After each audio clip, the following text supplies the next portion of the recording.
Padre Celestial, en el nombre de Cristo Jesús, cuánto gozo, cuánta expectativa, cuánta necesidad hay en nuestro corazón al acercarnos confiadamente hasta el trono de tu gracia, pero con el propósito en este instante, Señor, de escuchar tu voz. El propósito, Dios eterno, de que tu palabra, tu Espíritu Santo, Señor, se revelen a nuestra vida y nos guíen a toda la verdad. Nos guíen, Señor, a un compromiso, nos empujen, nos confronten, nos edifiquen, nos consuele. Gracias, gracias, bendito, porque esa es parte de tu gracia, Señor, la cual agradecemos y la cual estás sensibilizando en nuestros corazones para percibirla, para mirarla, para vivirla y agradecerla y compartirla. En el nombre de Cristo Jesús, Señor, habla hoy a nuestros oídos, pero a nuestro corazón sobre todo. Pon en nosotros, Señor, esa necesidad de seguir buscando, que sea esto, Señor, aquel elemento que abre un panorama aún más amplio. Tu visión es amplia con respecto a nosotros, con respecto a tu palabra y cómo ésta se esparce, se multiplica y se amplía, Padre, en cada uno que la recibimos. En Cristo Jesús te ruego, Señor, que selles mis labios con carbón encendido. Pon orden, pon la palabra de tu Espíritu Santo, Señor, en mi vida, en mi corazón, en mi mente, de tal manera, Señor, que se comparta solamente lo que tú quieres que compartamos. Y, Señor, seamos edificados todos para crecer como un solo cuerpo, dando el fruto que tú esperas como ese viñador amado. En el nombre de Cristo Jesús, la gloria y la honra son dadas a ti. Amén. Les voy a pedir que abran su Biblia en la carta a los Romanos. Yo sé que estuvimos viendo ahí, pero vamos a hablar hoy acerca de la importancia de esa gracia de Dios manifestada entre el juicio y el amor. Hay quien hace un parteaguas y dice, el Antiguo Testamento puro juicio, cero amor. Y el Nuevo Testamento prefiero porque es puro amor. ¿No? O no hemos leído bien, o no entendemos el contexto y el concepto, pero es parte de la gracia de Dios, la combinación perfecta entre ese amor y el juicio, la justicia de Dios. Y nos dice Romanos, recordándonos, acuérdense que vimos la gracia a través del libro de los Romanos, pero en especial retomo este pasaje en el capítulo 2, empezando, por lo cual eres inexcusable, viene de atrás, ¿verdad? Hablando de que conociendo a Dios, no le honraron como a Dios, y nos dice, eres inexcusable. Oh hombre, quien quiera que seas tú, que juzgas, porque en lo que juzgas a otro, vayan reteniendo estas palabras clave porque nos vamos a meter con Jonás. Siempre es bueno hablar de otros, ¿verdad? Dice, o sea, quien quiera que seas tú que juzgas, porque en lo que juzgas a otro, te condenas a ti mismo, porque tú que juzgas, haces lo mismo. Pero sabemos que el juicio de Dios contra los que hacen tales cosas es según verdad. Y piensas esto, oh hombre que juzgas a los que hacen tales cosas y haces lo mismo, ¿que tú escaparás del juicio de Dios? ¿O menosprecias las riquezas de su benignidad, ignorando que la bondad de Dios te guía a dónde? Al arrepentimiento. Mas por tu dureza y tu corazón no arrepentido, atesoras ira para ti mismo, para el día de la ira y de la manifestación del justo juicio de Dios, el cual pagará a cada uno conforme a sus obras. A los que perseverando en bien hacer, buscan gloria, honra e inmortalidad y vida eterna. Pero indignación e ira a los que son contenciosos y no obedecen a la verdad, antes obedecen a la injusticia. dice, tribulación y angustia sobre todo ser humano que hace lo malo, el judío primeramente y también el griego, pero gloria y honra y paz a todo el que hace lo bueno, al judío primeramente y también al griego, porque no hay acepción de personas para con Dios. El justo juicio de Dios incluye, nos está hablando de que ese justo juicio de Dios se aplica con el amor y va a tratar con su amor a judíos y a gentiles. Pero también va a tratar con su juicio y con su justicia a judíos y a gentiles. Dios no hace acepción de personas. Ciertamente su misericordia, ciertamente a través de la gracia, por medio de aquel que nos trajo esa gracia viva, esa gracia real, redentora, salvífica, que es Jesucristo, y encima de añadidura el Espíritu Santo, la llenura del Espíritu Santo, esa gracia total, ciertamente nos hace inclinarnos, nos lleva de la mano a inclinarnos hacia el lado del amor. Pero el juicio no y la justicia siguen vigentes, porque son de Dios, porque Dios es juez y Dios es amor. No nos quedamos nada más en Primera de Juan, ¿verdad? Dios es amor. El libro de Jonás. Jonás es el clásico ejemplo de esta justicia de lo que acabamos de leer aquí. De que aquel que conoce se siente como apartado, como escogido. Qué bien, así estamos tú y yo. Pero nos da o nos lleva a un sentido de superioridad. Y hoy vamos a ver cómo reaccionamos a veces equivocadamente ante la gracia de Dios. Y cuestionamos sus decisiones. Y cuestionamos sus formas de trabajar con el ser humano. Porque nos sentimos que una vez escogidos, es como el hijo consentido, ¿sí? Nos sentimos que lo merecemos nosotros y por qué al otro desobediente también lo vas a bendecir.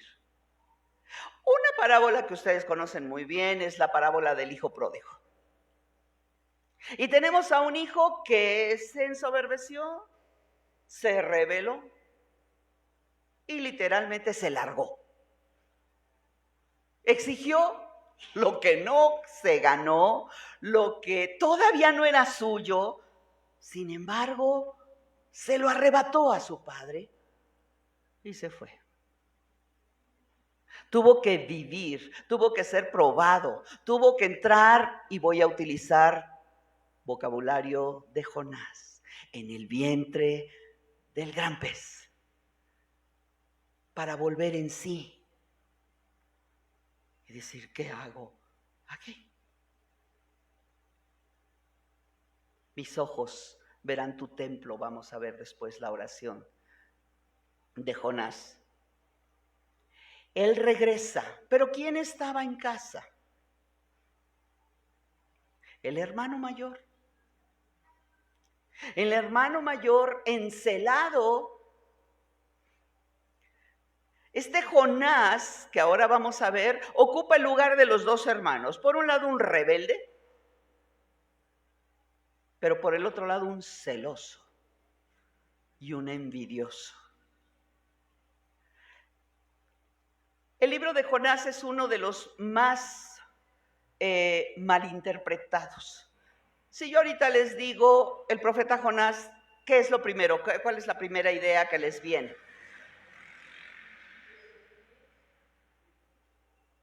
Desobediencia. Muy bien, ¿qué más? Habla de compasión, sí, pero ya vas estudiada. Viste que era capciosa mi pregunta. Compasión. Porque, a ver, la gente normalmente cuando oye los cristianos o los asistentes, vamos a llamarlos, los asistentes, los que se conforman con la predicación dominical y luego al rato ya se les olvida y ya, y no escudriñan la palabra, oyen Jonás, el gran pez, y ya. Nínive, los que más profundamente van, la conversión de Nínive. La zarza y el gusano, y ya.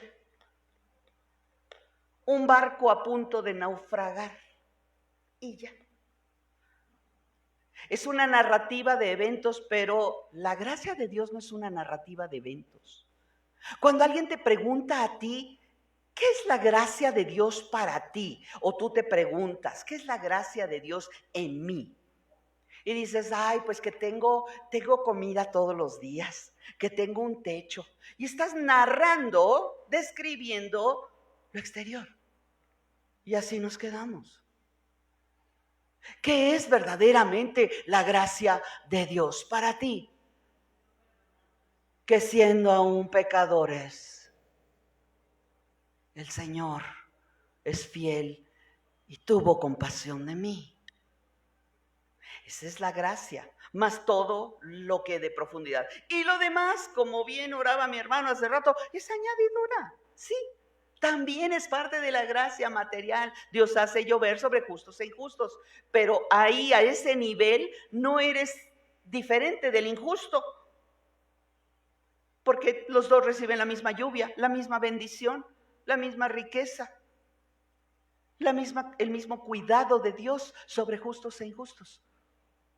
Pero cuando ya hay una diferencia, cuando ya vamos a la gracia que Dios tiene en especial, no solamente para darte, sino para pedirte y esperar de ti algo. Vimos los medios de gracia, vimos estas ordenanzas básicas, externas, públicas y privadas. Yo espero que hayas quedado con alguna reflexión y decir, uy, Señor, esta me falta practicarla, esta me falta ahondarla, esta me falta escudriñarla más. Me expusieron apenas una pincelada. Necesito meterme más, como me sucedió con el tema que quiero empezar. Pero Dios nos lleva. El libro, el profeta, es el único que no narra una profecía como tal, sino es una narrativa de la vida, es como biografía de Jonás, un extracto de su vida. Es la narrativa de un profeta completamente indignado, enojado, encelado con Dios. Porque Dios procede con su propia naturaleza, que es compasiva, misericordiosa, pero también está enviando un mensaje de juicio. Porque a veces decimos, ay, ya les perdonó su pecado. No, hubo una advertencia de juicio. Y lo vamos a ir viendo.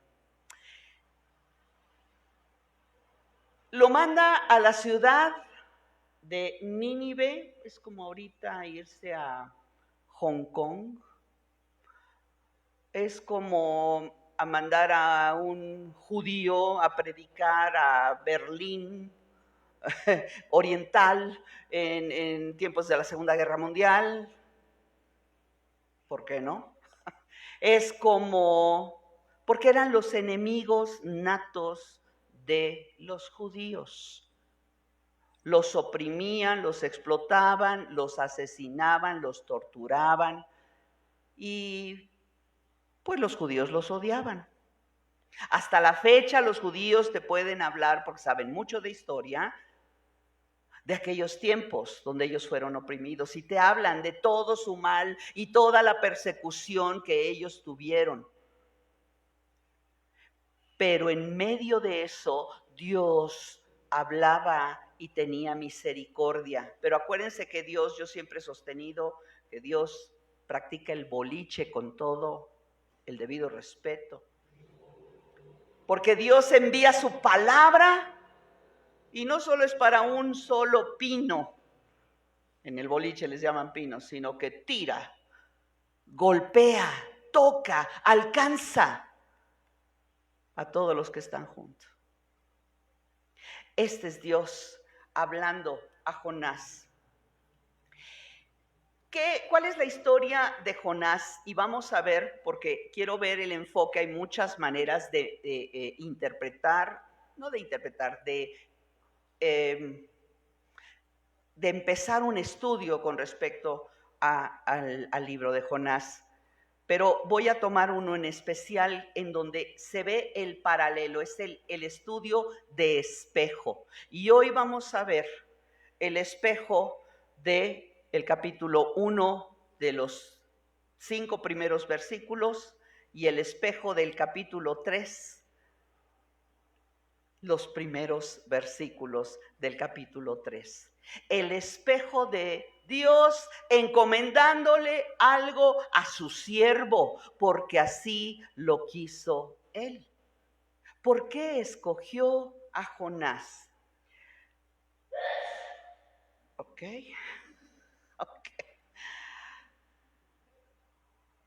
La historia de este libro es curiosa.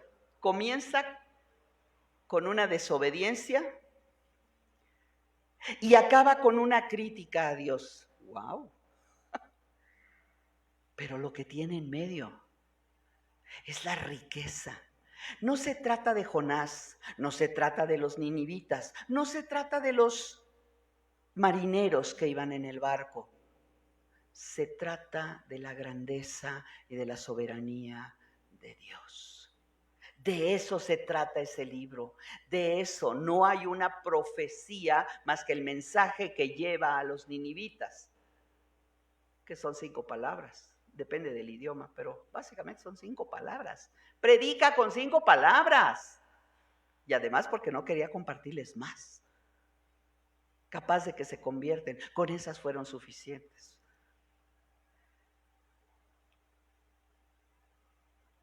Este libro ha sido interpretado como una alegoría, un folclore de entre los judíos, que no es cierto. ¿Alguna vez alguien nos ha cuestionado o ha cuestionado a los creyentes? Oye, ¿tú crees en Dios? Sí, pero pues si no lo ves, ¿no? Pero esa es la fe, esa es la fe. Oye, ¿y tú crees que la palabra de Dios es verdad? Sí, toda, de tapa a tapa. Oye, ¿y eso del pez que se tragó a Jonás? Siempre se van al pez que se tragó. Los que conocen muy poquito van y preguntan, a ver, eso, dime, ¿tú lo crees? Yo creo que era una alegoría, era nomás un cuento para llamar la atención de los creyentes. Nada más que le quita esa etiqueta de cuento, de alegoría, se lo quita Jesucristo personalmente al utilizar el ejemplo de Jonás en su propia vida, como profecía de su propia vida y de su propio destino. Estaban los fariseos, y vamos a Mateo. Estaban los fariseos cuestionándolo. ¿Y qué le decían? Mira, Señor, permítanme un segundo. Vamos a Mateo. Sí, puede ser Mateo o Lucas. Voy a leer Mateo. Dice desde el 38. Y entonces, Mateo 12, discúlpenme, Mateo 12, 38. Entonces respondieron unos de los escribas, él estaba hablando acerca de la palabra, estaba dando del buen tesoro del corazón, que es lo que saca, ¿verdad? Y justamente los fariseos empiezan a sacar de su corazón, el tesoro de su corazón, que eran pruebas, que lo estaban probando, lo estaban asusando, ¿verdad? Y entonces ellos le respondieron, unos de los escribas y de los fariseos, y le dijeron: Maestro, miren qué respeto, querríamos ver de ti una señal, ¿no? Como para que sustentes todo lo que estás diciendo. A ver, una señal. Estos quieren señales, y dice Jesús: la generación perversa y adúltera demanda, no pide, no sugiere, demanda, exige señal, mas señal no le será dada sino una sola: señal del profeta Jonás. Porque como estuvo, y se los voy a explicar, porque además, si nada más se los dejo ahí, ni se van a acordar, ni van a entender. Déjenme con palitos y bolitas. Dice: porque como estuvo Jonás en el vientre de la ballena o del pez monstruoso, del pez grande, depende de la traducción que tú tengas, 3 días y 3 noches, así estará el Hijo del Hombre 3 días y 3 noches en el corazón de la tierra. Los hombres de Nínive se levantarán. Vean estos 2 versículos que cita Jesucristo. Los hombres de Nínive se levantarán. Acuérdense que los ninivitas, tan es así que Jonás no quiso ir, no quería ir, eran los peores de los peores. Torturadores, los maestros de toda tortura, los maestros de la violencia, del poderío, de arrasar con ciudades, empalar. Ellos fueron los autores de cómo empalar.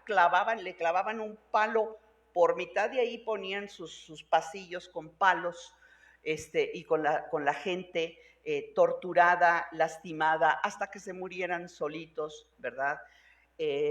Desollaban a la gente, le quitaban la piel estando vivos. Perdón que sea yo tan gráfica, pero era importante, los odiaba. Evidentemente decimos: oye, Jonás tenía razón. Jonás tenía razón en odiarlos, pero Jesús trae a la memoria esta señal de los 3 días y las 3 noches, profetizada su estancia, vamos a llamarlo, en el centro de la tierra, en la tumba. Y dice: y los hombres de Nínive, que eran los peores, los más perversos, los más idólatras, los más bárbaros, se levantarán en el juicio con esta generación que me está cuestionando y la condenarán. Imagínense, o sea, quiere decir, ustedes están peor que los de Nínive. Eso les está diciendo, no para. Porque ellos, los de Nínive, se arrepintieron. Ustedes ni de chiste. A la predicación de Jonás. Y he aquí, uno mayor, está diciendo yo, uno mayor que Jonás está en este lugar. Pero vamos al siguiente versículo. Ya no es de Jonás, pero hay que citarlo. La reina del sur, la reina que fue a visitar a Salomón, dice: se levantará la idólatra, la ignorante, fue a buscar la sabiduría de Salomón. La reina de Saba fue a buscar a Salomón porque quería alimentarse de la sabiduría de Salomón. Dice: se levantará en el juicio contra esta generación, la ignorante reina del sur, y la condenará. Porque ella vino de los fines de la tierra para oír la sabiduría de Salomón. Y he aquí, uno mayor que Salomón está en este lugar. Jesucristo estaba respaldando, uno, su propio ministerio, la profecía sobre él, su destino redentor y real que iba a suceder a través de la señal. Una sola señal les será dada a todos los que buscan señales. Como si con la señal fueran a creer. Hay gente que dice, no, si ahorita se me presenta Jesucristo, creo. Yo te garantizo, Él está en medio de nosotros. Él habla a través de nosotros. Y ni aún así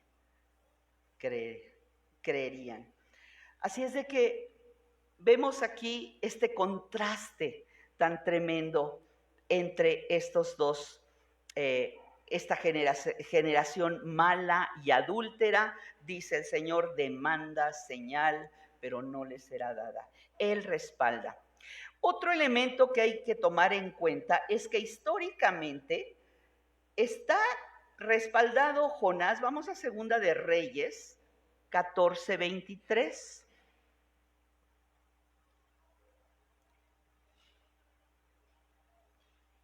Históricamente, o sea que no puede ser un cuentito ni una alegoría.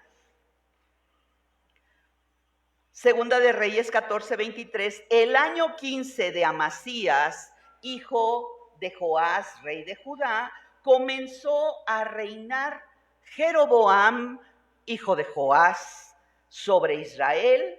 Acuérdense, Israel, las tribus que se habían separado al norte, las 10 tribus separadas. Sobre Israel en Samaria, acuérdense que esa era su capital, Samaria.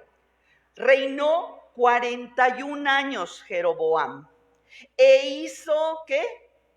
Grandes cosas, no, lo malo en los ojos del Señor, y no se apartó de todos los pecados de su papi, de Jeroboam, hijo de Nabat, el que hizo pecar a Israel. No, bueno, pues vemos el antecedente. Y vean el tercer versículo. Él restituyó los términos de Israel. Él se refiere a Dios. Desde la entrada de Amat hasta el mar de la llanura, conforme a la palabra de Jehová, Dios de Israel, la cual había él hablado por medio de ¿quién? De su siervo Jonás. Oye, pero era muy común el nombre de Jonás, ¿no? Pero hijo de Amitai, perdón, es nada más puede ser uno, hijo de Amitai, ahí está el apellido, profeta que fue de Gath Hefer, es donde nació. Dice, por cuanto el Señor miró la muy amarga aflicción de Israel, que no había guardado ni desamparado, ni quien diese ayuda a Israel. Y Jehová no había, vean bien, determinado arrasar el nombre de Israel de debajo del cielo, por tanto, lo salvó por mano de Jeroboam, del torturador, del asesino, del criminal, del genocida, del idólatra, hijo de Joás. Ya había aparecido Jonás llevando un mensaje a sus hermanos. Acuérdense que eran de la tribu, porque él era del sur. Él nació cerca de Genezaret. Y lo envía el Señor a dar un mensaje al rey en Samaria y le dice, que dice el Señor, nuestro Dios, no los dioses que ahora adoras, sino nuestro Dios, Jehová, dice Yahweh, que va a extender y a prosperar y te va a ir muy bien. Ese fue el mensaje. A Jeroboam, que había traicionado a sus hermanos. A Jeroboam, que dividió a las tribus. A Jeroboam, que empezó a adorar otros dioses y impedía que los que querían bajar a Jerusalén a adorar al Dios verdadero no podían ir, sino que les bloqueaba el camino y les puso ídolos en Samaria para que adoraran a otros alternativos. Le envió a decirle que Dios lo iba a prosperar. ¿Por qué vas a prosperar a mi hermano desobediente? Ahí está el hermano que se quedó en casa. ¿Y por qué se hace fiesta por mi hermano rebelde? ¿Por qué vas a extender Tu misericordia, le pones anillo, le vistes como hijo, le recibes con fiesta, fandango, y encima quiere que vaya yo a la fiesta. Y vemos a Jonás que ya llevaba una y decimos, ay, pobre, sí tiene razón. Primero el Señor lo manda con los hermanos a darle buenas noticias al hermano rebelde y encima los prospera, porque la mayor prosperidad, de hecho, el reino del norte prosperó mucho más que el reino del sur, económicamente. A los ojos de las naciones alrededor, bueno, eran admirados y decían, wow, estos de verdad se extendieron, prosperaron, cultivaron, se reprodujeron, porque Dios todavía no tenía en su corazón arrasar con el nombre de Israel. Muchas naciones han pretendido exterminar, literal exterminar a Israel. ¿Pero qué creen? Como Dios todavía no lo tiene en su pensamiento, no se va a exterminar Israel y le seguirá prosperando. Pero Jonás ya tenía este antecedente. Luego entonces, ahora sí vamos al libro de Jonás. Vamos a ver los primeros 3 versículos. ¿Qué dice el Señor al respecto? Jonás, perdón, 1:1.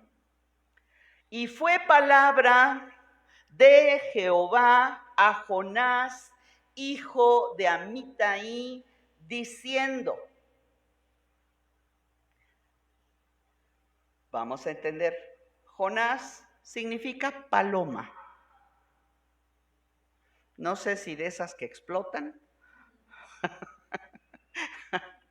o de esas bonitas que vuelan y que también se convierten en plaga muchas veces.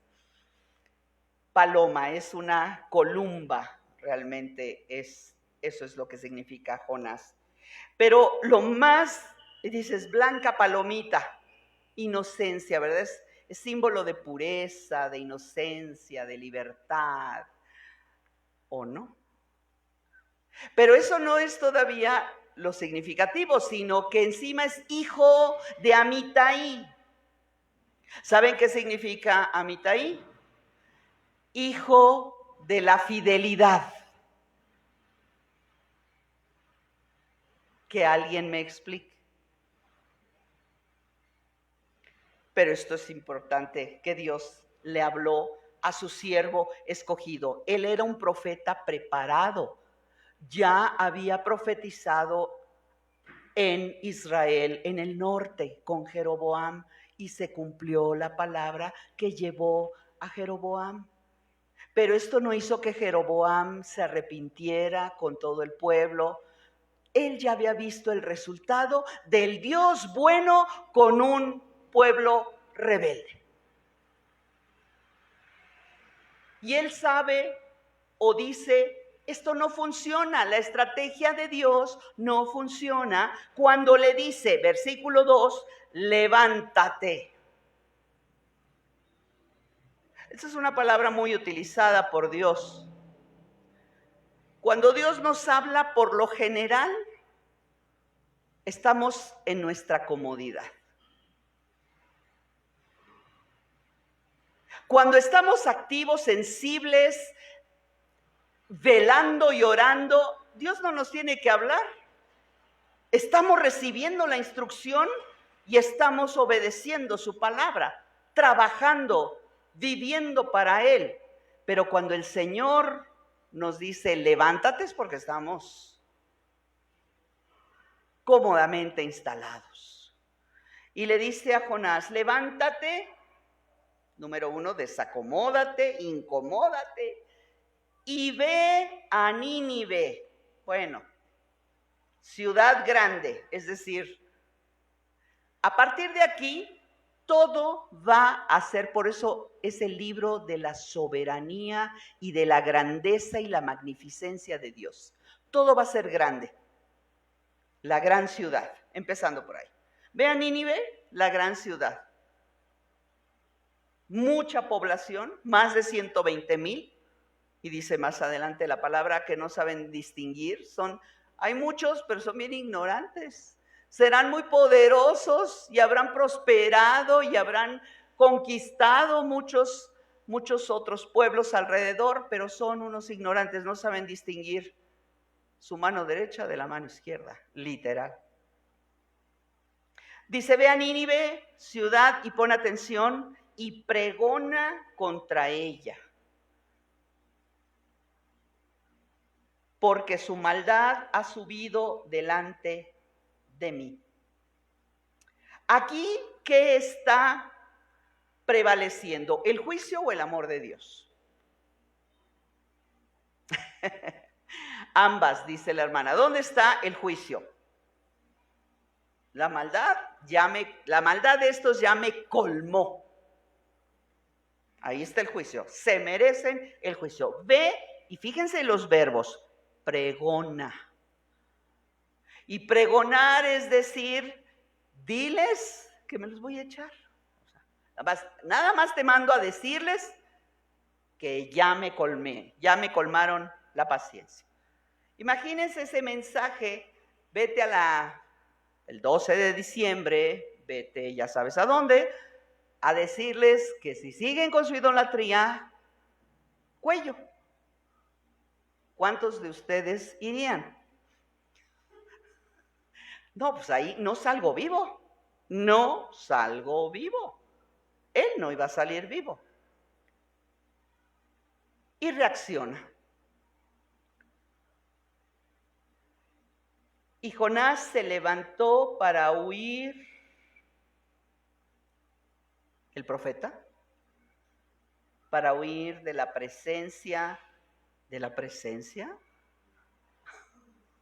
Perdón, es que no puedo avanzar si no me hago todas estas preguntas. ¿El profeta huir de la presencia del Señor? A Tarsis, y descendió a Jope y halló un navío que partía para Tarsis, y pagando su pasaje entró en él para irse con ellos a Tarsis de delante o fuera de la presencia. Nos reímos, ¿verdad? A ver, pregunta, porque yo sé que estoy hablando con discípulos, no estoy hablando con neófitos. Jonás conocía la Biblia, conocía los salmos. ¿A dónde me iré de tu presencia? Si subiere al monte más alto, allá a la cima, me ganaste tú. Ya estás ahí. Si me fuera a las profundidades, que todavía son más profundas, más lejanas que el monte más alto, comprobado científicamente, aún ahí estás tú. ¿A dónde me iré de tu presencia? La conocía seguramente. Aquí queremos observar y analizar lo siguiente. Jonás conoce la palabra, pero cuando algún sentimiento interior, llámase soberbia, orgullo, celo, está gestando en nuestro interior, va a bloquear el efecto del conocimiento de la palabra. Y te la puedes saber de memoria y puedes hacer oraciones maravillosas, pero no pasan del techo.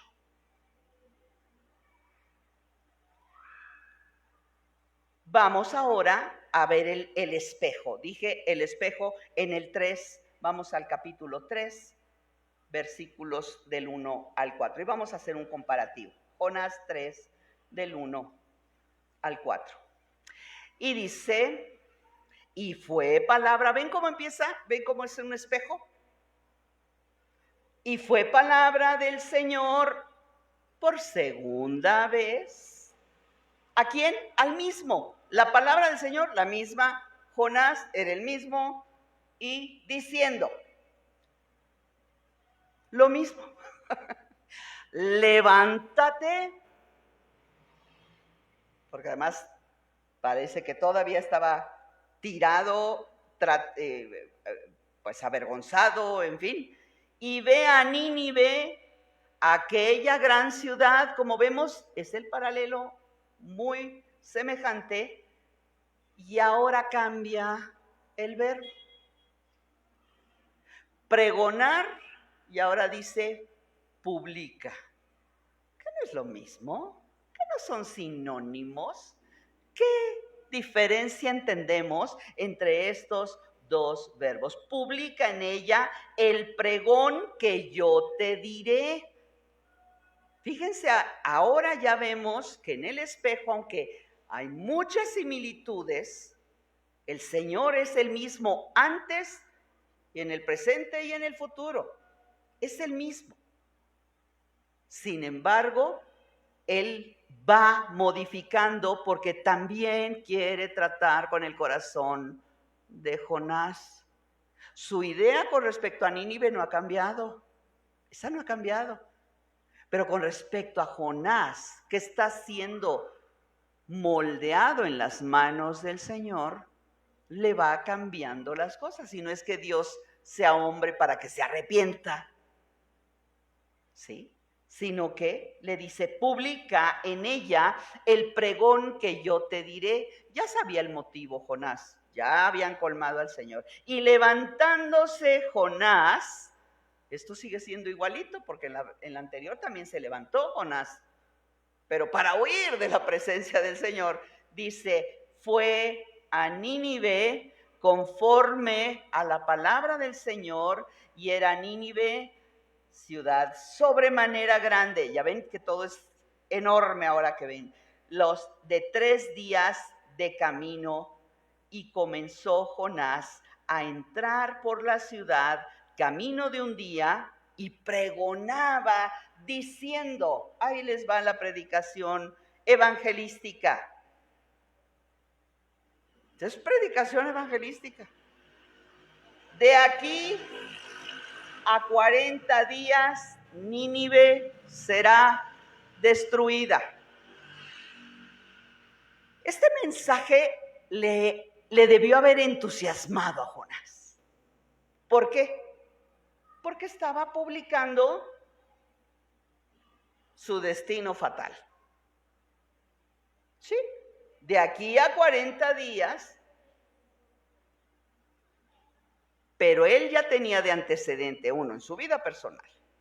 Él ya había pasado por el pez. Por eso ahorita estamos viendo nada más el espejo. Dios envía a Jonás a predicar a los paganos.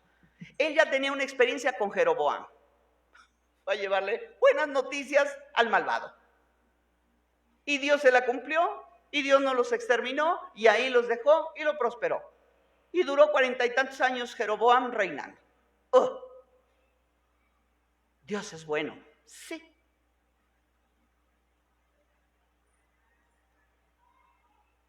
¿Cuáles son las semejanzas? Dios no cambia. Esto es importante y eso es parte de la soberanía de Dios y de la grandeza de Dios. Dios es el mismo ayer, hoy y mañana. Dios no cambia.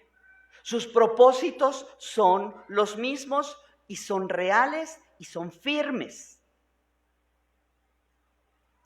Sin embargo, Él va adaptando su preciosa voluntad conforme nosotros vamos creciendo, ¿o no? Junto con Él. ¿Qué es anunciar? ¿Qué es publicar? ¿Qué es pregonar? Pregonar era nada más, avísales.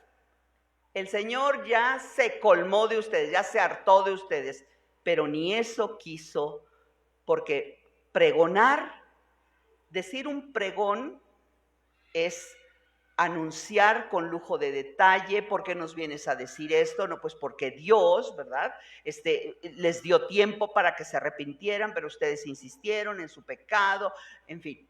Y publicar es nada más, avísales que en 40 días, se acabó, 5 palabras o no sé cuántas, en 40 días el Señor les destruirá Nínive completita, no dejará piedra sobre piedra. ¿Qué es lo que implica aquí la diferencia? El Señor ya no vuelve a recalcar que Él está enojado con el pecado de Nínive. Ya no lo recalca. Eso no tiene que recalcarlo el Señor. Lo sabemos. Y Jonás lo sabía desde sus entrañas. Él lo sabía.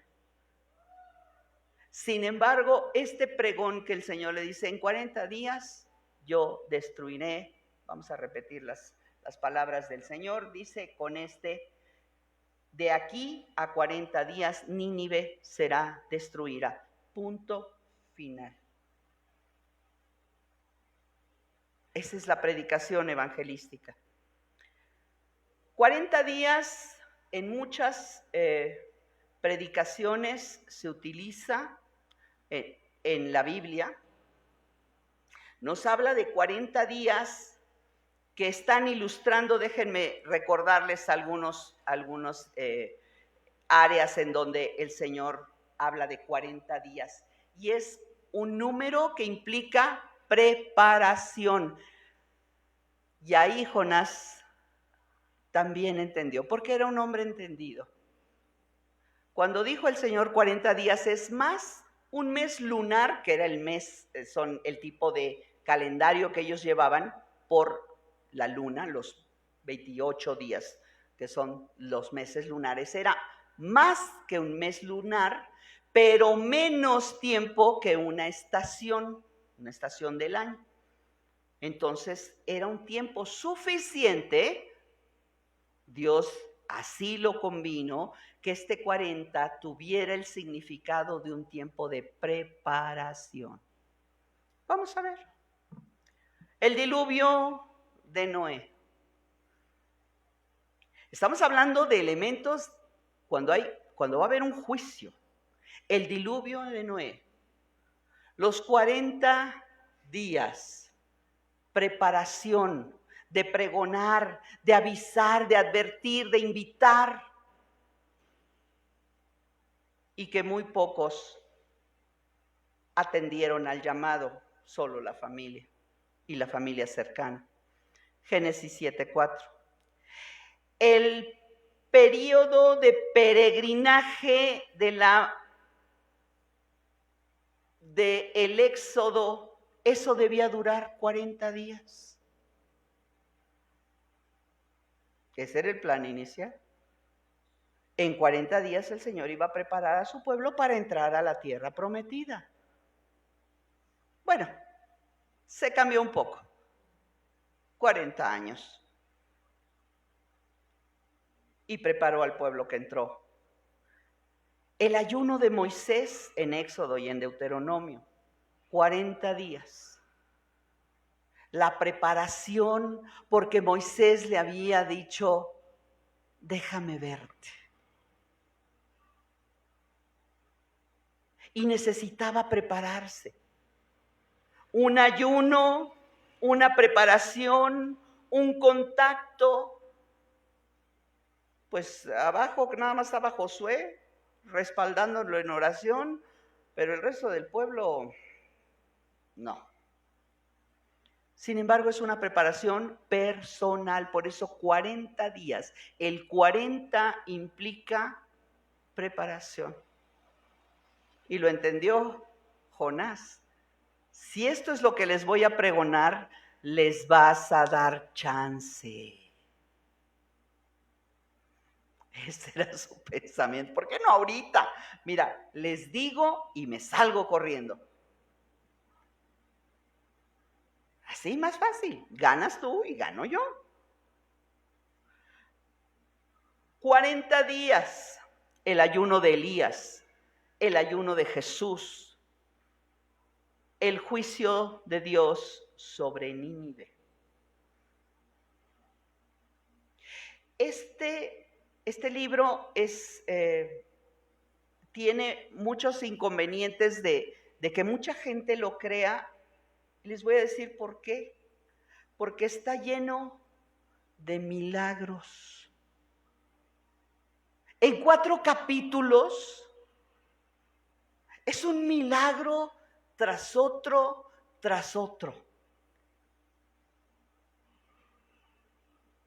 ¿Cuál sería para ustedes el primer milagro? A ver, que ya conocen Jonás. Estoy hablando con los que ya conocen. La conversión de los marineros, antes de eso. Está bien, es uno de ellos. Ok, que Dios llamara a Jonás, o sea, ¿que no tenía otros profetas? No, llama al que sabe, porque Dios sabe cuál va a ser la reacción de Jonás, pero porque quiere tratar con Jonás. Esto es parte del milagro, la doble compasión de Dios por el inconverso y por su siervo. Eso es un milagro. Cuando Dios nos llama, está obrando un milagro. Señor, ¿qué hago aquí en Palmas? Es un milagro en ti y para los que te rodean. Otro. En Jonás, acuérdense nada más, ahorita estamos rememorando. Otro milagro que la gente le cuesta trabajo entender.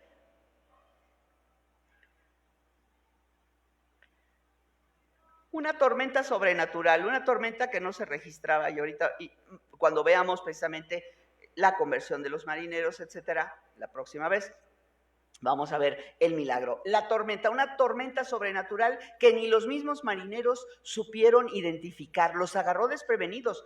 Ellos eran marineros de experiencia, ellos ya sabían qué hacer en tiempos de tormenta, pero esta los sobrepasó. No sabían qué hacer. Y no me meto porque es el tema de la próxima vez. Pero Dios envió una tormenta.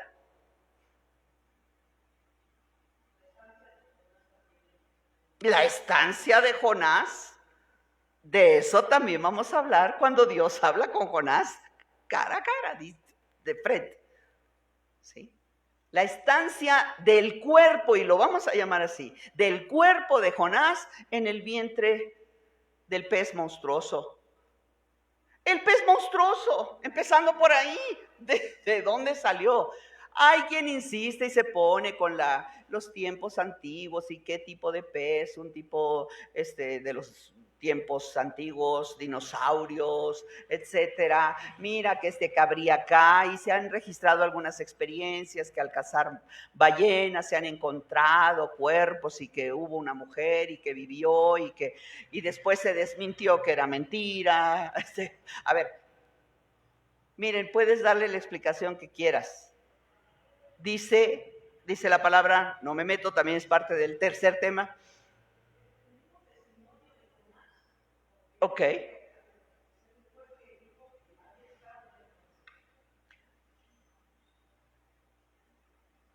¿Cuándo se acabó la tormenta?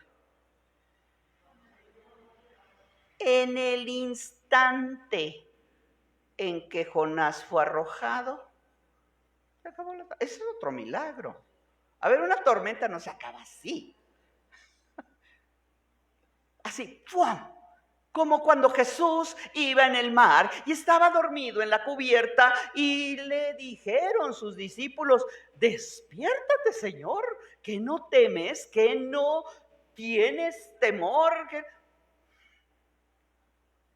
A diferencia de Jonás, y lo vamos a ver, el gran pez, y Dios dispuso. Hay quien insiste que a lo mejor nada más existió ese pez monstruoso y ya. Ni se reprodujo, ni viene de otros. Dios lo dispuso para ese. ¿Es posible? Sí. Para Dios no hay nada imposible. La preservación, ya dijimos, la estancia, ¿verdad? En el hotel 5 estrellas, en el vientre. El que fuera arrojado, no al mar, sino en tierra firme. Otro, el arrepentimiento de Nínive. Jonás, en este principio, nos muestra que va en una bajada de verdad profusa, como en una espiral descendente. Cuando recibe la instrucción de Dios, desciende a Jope. Esto es geográficamente, dice, descendió. Esta palabra descendió se repite, porque describe a Jonás. Y Jonás es tipo del pueblo de Israel, que va de mal en peor, conociendo la palabra. Por eso leímos Romanos en un principio. Conociendo.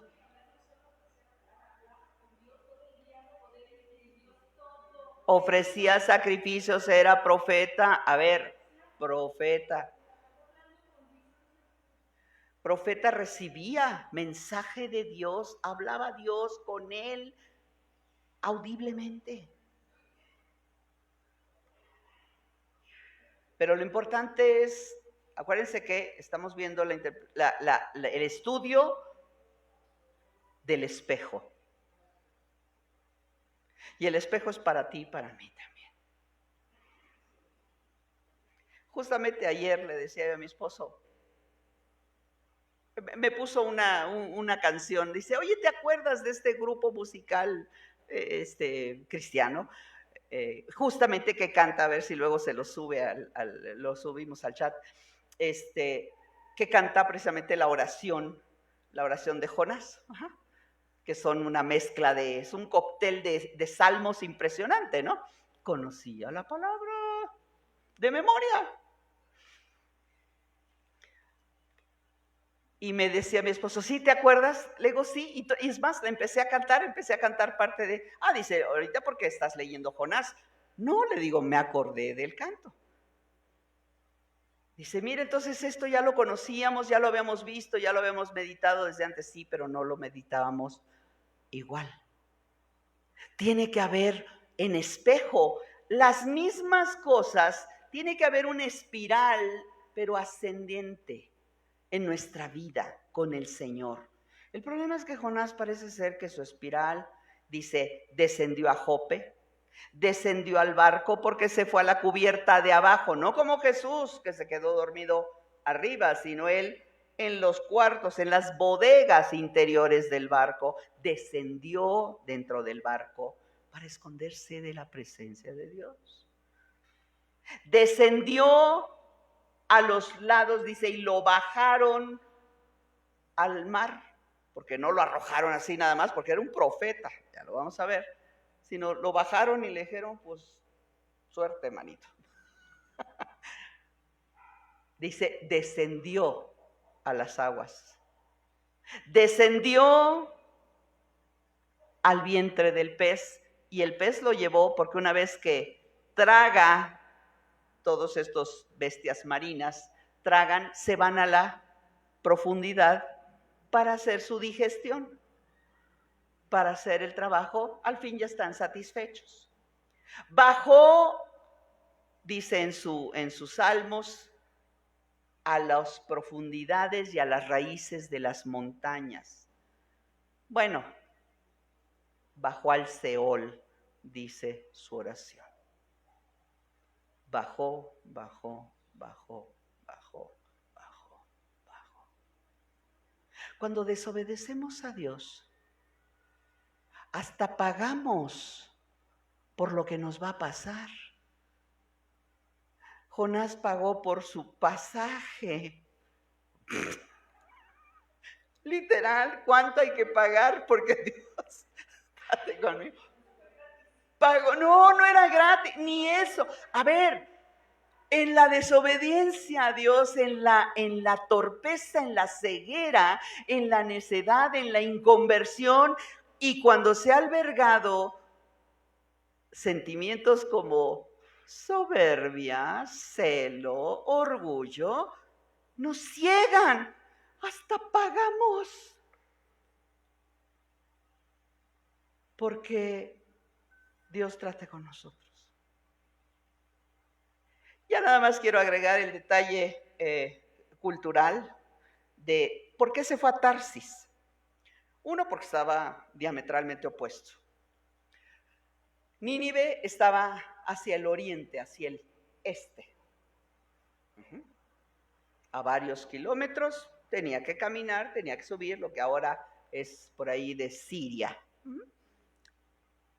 Y él se fue al puerto de Jope, descendió de Jerusalén al puerto de Jope, estaba muy cerca, y ahí se embarcó a Tarsis. ¿Saben dónde es Tarsis? A ver si ubican el mapa mundi. Es lo que es ahorita Gibraltar, el sur de España, la puntita de España que topa con África. Tarsis era el lugar más, pues es atravesar todo el mar Mediterráneo, todo el mar Mediterráneo. Y decimos, ay, es un marecito. No, espérenme, es el mar Mediterráneo, a la mitad de la tierra, ¿no? Abarca Italia, abarca todo Medio Oriente, en fin, todo esto, el norte de África, las costas de Egipto, hasta Gibraltar. En aquella época se usaba, ¿verdad que hoy en día usamos la expresión, ay ya, me voy a ir a vivir a Timbuktu, ¿verdad? Usamos la expresión. O a la Patagonia, que está hasta el fondo, hasta el final de Sudamérica. Me voy a ir hasta la Patagonia, me voy a ir a Timbuktu. En esa época se usaba la expresión, me voy o te voy a mandar a Tarsis. Tarsis era el lugar más extremo de la tierra conocida en aquella época. Hasta allá quería llegar Pablo, pero con diferentes intenciones, porque él quería ir a España. Y él sabía que llegar a Tarsis era llegar a España. Él quería llegar en su corazón, pero para llevar el evangelio. Pero Jonás quería ir a Tarsis para huir de la presencia de Dios. Lo más importante, repito, y quitémonos, pasemos a un nivel diferente. No es decir, ay, Jonás, qué bueno que no soy como Jonás.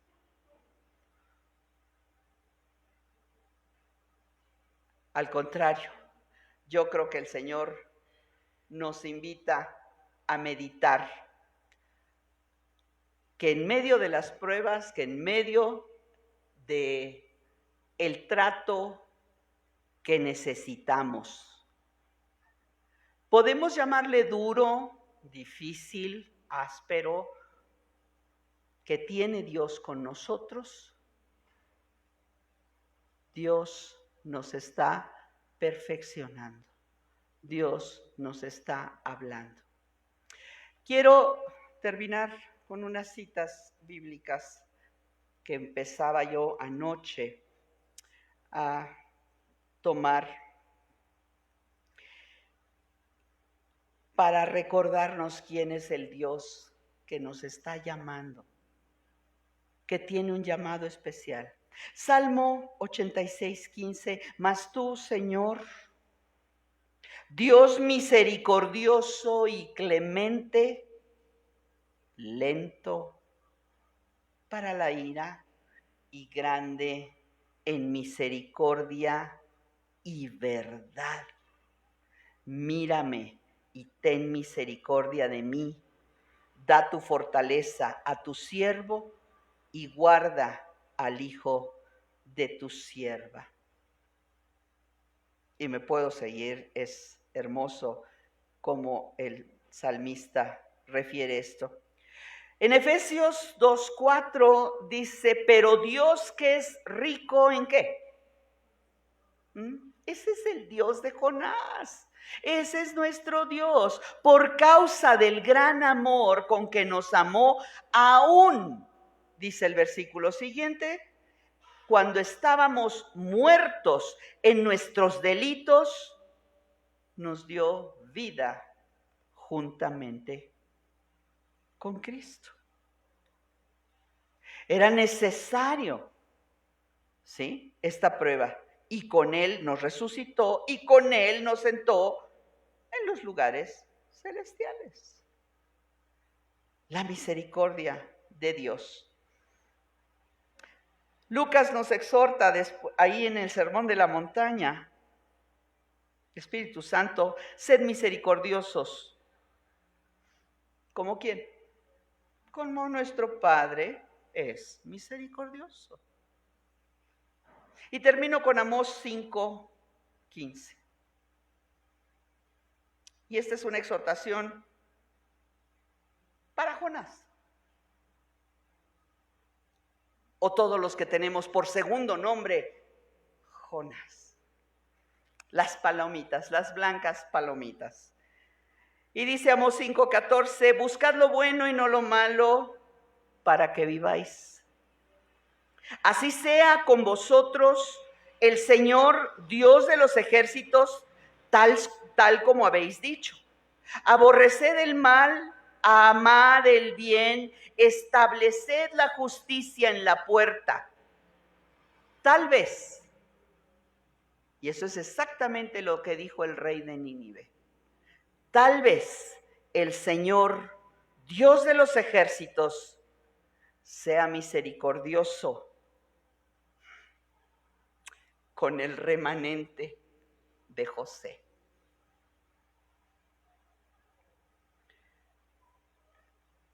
No porque dudemos, pero cuando el Señor pone tal vez,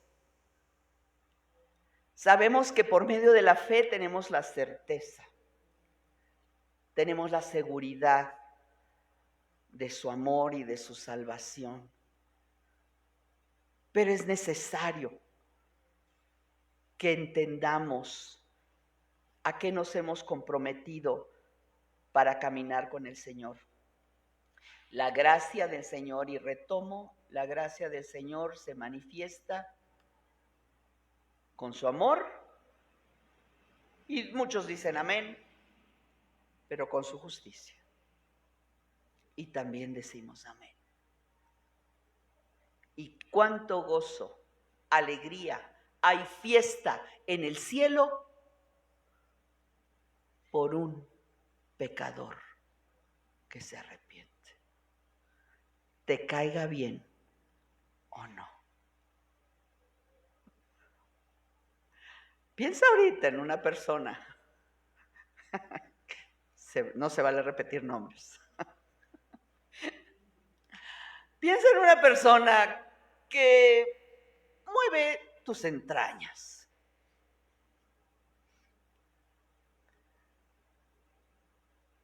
Y se arrepiente. Y viene al Señor y Dios lo usa con poder o la usa con poder.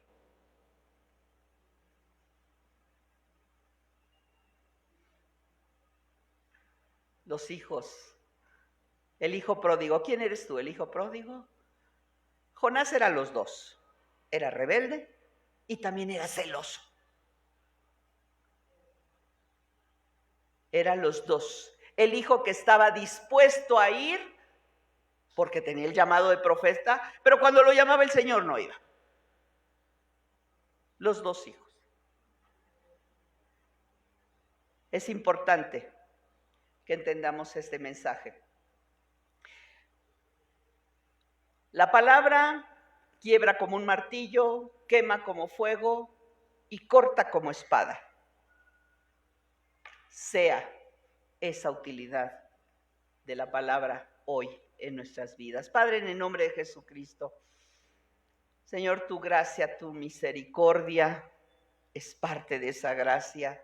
Nos sigue conmoviendo, nos sigue asombrando, Dios. Cuántas cosas grandes y maravillosas hay en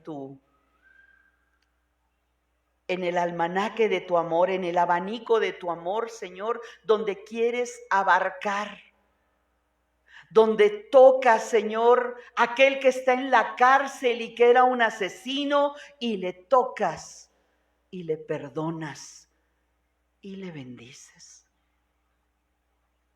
O aquel Señor que perseguía a tu pueblo, que maldecía tu nombre, pero que arrepentido y como aquel que entró al templo, Señor, rogó, sé propicio a mí, pecador, y le perdonas y le redimes y detienes tu juicio, Señor. ¿Qué somos nosotros para que tengas memoria de estos tus hijos, Señor? Pero aun cuando nosotros, siendo pequeños e insignificantes, para ti, Señor, venimos a ser tus hijos por la adopción preciosa que a través del Cordero hiciste de nuestras almas. Gracias, bendito Señor. Pero no se detenga tu compasión en ningún momento. Yo sé que el pecado detiene esto, pero Padre, entre tanto que hay tiempo, envíanos a nosotros, úsanos a nosotros, pero prepáranos, Señor. De verdad necesitamos la preparación, la unción de tu Espíritu Santo, la compasión del Padre en nosotros. En el nombre de Cristo Jesús, así como Cristo se compadeció, Señor, aún desde la cruz, bendiciendo, pidiendo y clamando perdón por los que le habían ejecutado y por mí, cuyo pecado también le ejecutó. Padre, gracias porque tu perdón alcanzó a muchos y lo sigue haciendo. Sosténnos fuerte, Señor, con tu brazo fuerte, en tu palabra que nos vivifica y nos lleva a toda la verdad. Bendita sea tu gracia en cada uno de tus hijos. Que sepamos administrar esa preciosa gracia en nuestro corazón. Gracias por el ejemplo, Señor. Gracias por tu palabra, en el nombre de Cristo Jesús. Amén.